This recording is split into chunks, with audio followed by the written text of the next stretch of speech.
Okay, part 2 or 3 ng ating discussion sa last topic.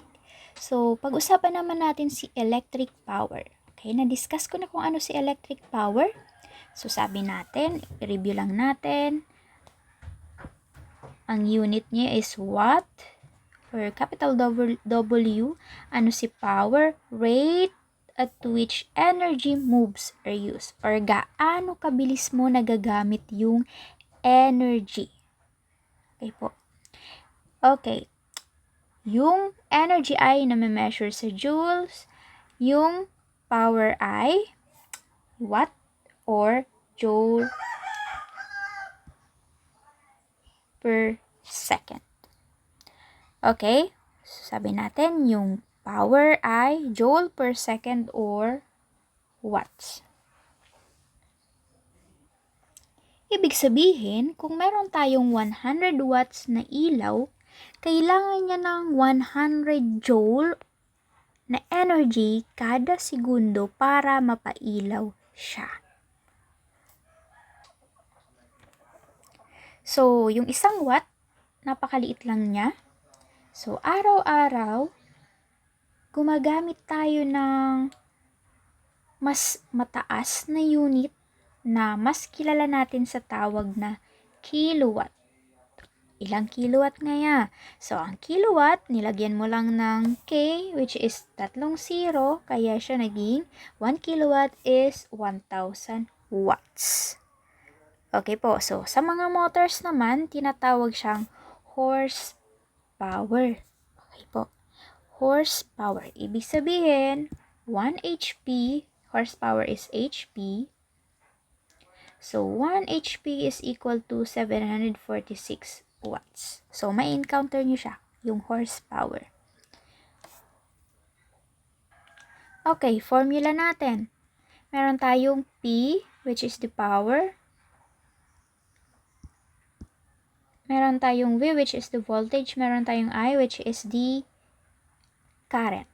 Sabi natin, VIP. Anong unit ng power? Watts. Anong unit ng voltage? Volts. Anong unit ng current? Ampere. Okay po. So, na-derive na natin yan. Ito na yung next. So, meron tayong power triangle para mas mabilis. So, yung pagkakakonstruct niyan is VIP, PIV.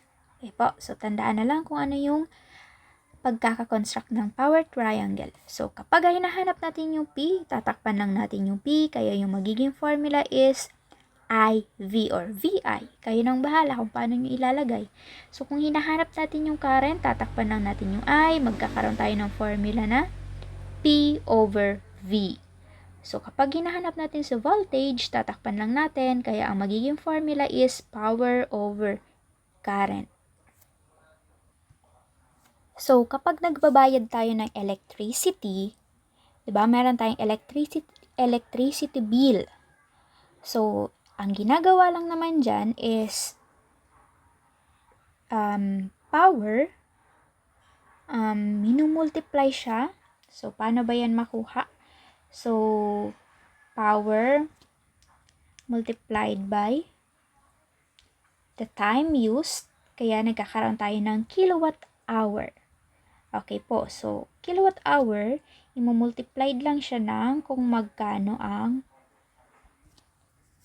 bayad sa per kilowatt hour. Okay po, example dito. So, nakakonsume siya ng 1,300 kilowatt hour.